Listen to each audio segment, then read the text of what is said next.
Welcome to the Dayton Airshow. Have a great day.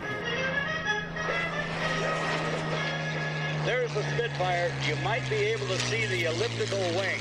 Old people, young people, teenagers, little kids, you name it, they're here. Oh my God. All the way through, boys, all the way out the back door.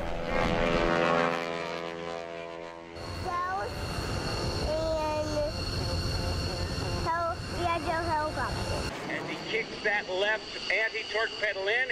He can swing around very rapidly. This is my first time here, and I'm so glad I finally came. Well, I think the Thunderbirds, I think that's going to be great. Through ribbon number 1.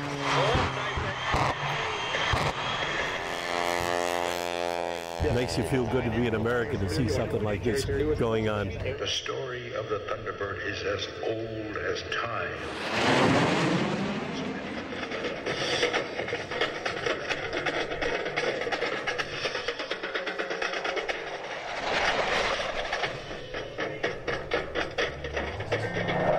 It's the end of another great air show, and we're already thinking and looking forward to next year, having one even bigger and better.